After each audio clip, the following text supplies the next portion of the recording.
아마 옆 나라가 더 좋을걸요? 길거리에 나가보면 스위스 자체가 왜 부유한 나라인지 확실히 알 수 있는 것들이 몇 가지 있습니다. 뭐랄까요? 대중교통의 끝장판?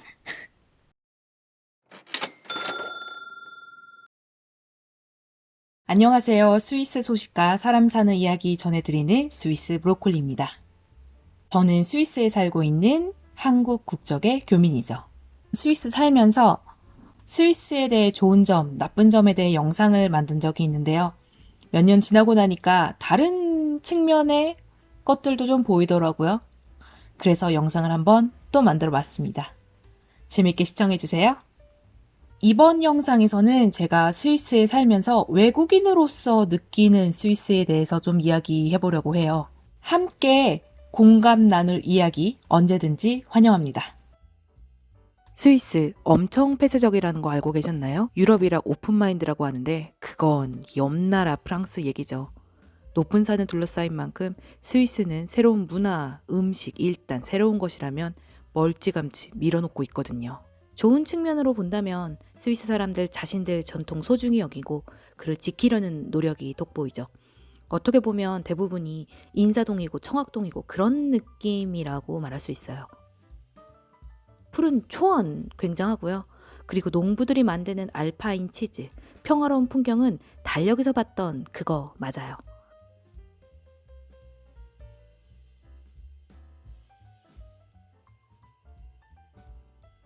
제가 생각하는 스위스 사람들은 직접적인 표현보다는 간접적인 방식으로 의사소통을 하는 경향이 강합니다.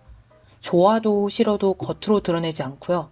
낯선 사람한테는 더더욱 조심스러운 태도를 보이는데 이게 정이 없다고 느껴질 때도 있어요. 이런 문화적 차이 때문에 처음 스위스 온 사람들은 소통에 어려움을 겪기도 합니다. 저 또한 그랬고요. 시간 지나면 언어 차이를 극복하고 좀 나아질 줄 알았거든요. 근데 이게 크게 변화는 주지 않더라고요. 그래서 좀 슬프기도 해요. 스위스 사람들은 현상 유지 선호합니다. 변화보다 안정이죠. 한 나라에서 4개 언어 쓰는데 게다가 지역마다 특색 있는 언어와 문화가 있으면서도 지역별로 통합되지 않은 거 보면 이거 독한 놈들이에요. 이걸 좋은 쪽으로 해석하기는 그런데 스몰 토크 자체가 거의 없다 보니 좀 편할 때도 있습니다. 시간이 지나면서 언어적 차이를 좀 극복하고 나아질 줄 알았는데 스위스 10년 이상 살아도 좀 나아지지 않아서 솔직히 좀 슬프기도 하죠. 자주 듣는 이야기 중에 하나가 스위스 복지 좋아요? 라는 질문이에요. 그런데 저는 바로 그럴 때 바로 대답합니다. 아마 옆 나라가 더 좋을걸요? 별로 안 좋거든요. 스위스 복지에 대해 생각을 해봤는데 어린이한테 제공되는 것 중에 그나마 좀 괜찮은 게 있어서 하나 이야기를 해볼까 해요. 바로 아동수당입니다. 쥐리 기준으로 이 수당이 최대 만 25세까지 제공이 되고요. 만 12세까지는 매월 최소 200프랑이고 15세에서 25세까지는 250프랑이 제공됩니다.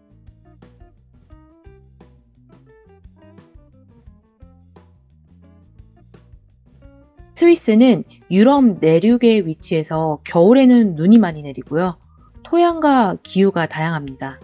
하지만 한국에서도 익숙하게 먹었던 과일이나 야채 같은 거 스위스 슈퍼마켓에서 봤을 때 굉장히 반갑더라고요. 다행이기도 했죠. 김치 담그는 한국인으로서 생강과 마늘은 수입하는 경우가 많지만요. 어쨌든 재료 구입에 문제가 없어 얼마나 다행인지 모르겠어요. 하지만 제가 다소 아쉬운 점은 바로 해산물입니다. 스위스는 내륙 국가라 바다가 없거든요. 간혹 프랑스나 멀리는 그리스에서 온 해산물이 있는데요. 국내에서 잡은 것이 아니라 그래서 신선하긴 좀 어렵죠. 전반적으로 바다 음식을 먹을 기회도 상대적으로 적습니다. 바로 옆 나라 이탈리아만 해도 해산물이 넘쳐나잖아요. 그리고 네덜란드에 사는 한국인이 굴 캐러 바다에 간다는 글도 읽은 적이 있는데 그거 너무 부럽더라고요. 한국에서는 해조류나 어패류에서 자연스럽게 요오들을 섭취를 하는데 스위스에서는 이런 것들이 없으니 그 요요들을 섭취할 기회가 적습니다. 그래서 이 결핍 예방하기 위해서 우리가 그 필수로 먹는 소금에 요요들을 넣은 제품이 판매되죠.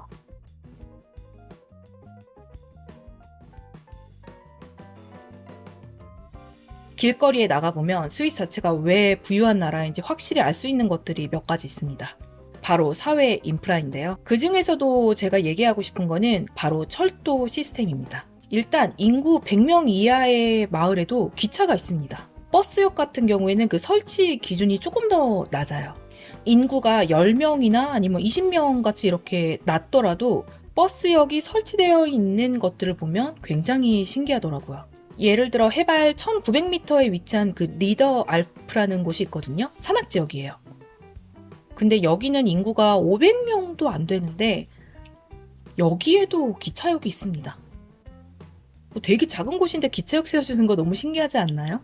그러니까 거주 인구만으로 대중교통이 들어오는 게 아니라 그 지역 경제하고 관광산업을 둘 다 활성화시키려고 어디서든 교통의 편의성을 누릴 수 있게 교통망을 나라에서 이제 확장을 한 거잖아요. 이것만큼은 기차의 왕 타이틀을 줄만 하다고 봅니다. 제가 이제 대중교통을 타면서 스위스 곳곳을 다니는 가이드다 보니까 생각보다 되게 많은 곳을 다녔거든요. 관광지뿐만이 아니라 시골 같은 곳도 굉장히 많이 가는데 여기서 놀란 게 하나 있습니다. 뭐랄까요? 대중교통의 끝장판?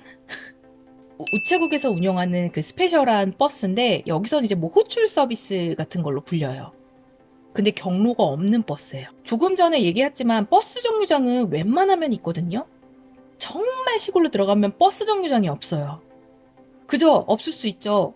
양이랑 소 있는데 버스가 다닐 이유가 없잖아요. 제가 이제 버스가 분명히 있다고 들었는데 그 당시에 이제 버스를 정류장을 계속 못 찾는 거예요. 그래서 지나가는 사람한테 이제 물어봤었어요. 이거 도대체 버스 어떻게 타는 거냐? 그랬더니 무슨 저기 전봇대 같은데 전화번호 하나 적혀 있더라고요. 여기로 전화를 걸어야지 버스 기사님이 픽업을 하러 오신대요. 내가 어디고 어디로 갈 건데 여기를 와줄 수 있느냐 이렇게 의사소통하고 나서 버스가 한 30분 뒤인가 왔었어요. 그래서 버스 타고 갔던 기억이 있습니다. 지금은 앱으로 이제 예약을 할 수도 있는데 바로바로는 안 되고 한 1시간 전에 보통 통상적으로 예약을 한다고 해요. 스위스에 산 지 벌써 10년 차, 10년이 훨씬 넘었는데요. 많은 규칙들이 있지만 경험과 반복이 있어야 알 수 있는 것들이 생각보다 많다는 것을 느낍니다. 어디에나 규칙은 있거든요. 근데 글로 확인이 되는 거는 한정이 되어 있어. 내 홈그라운드가 아닌 곳에서 사는 거 쉽지 않죠. 해외에서 열심히 살고 계시는 한국분들 모두 화이팅입니다. 시청해주셔서 감사합니다. 다음에 또 만나요. 안녕.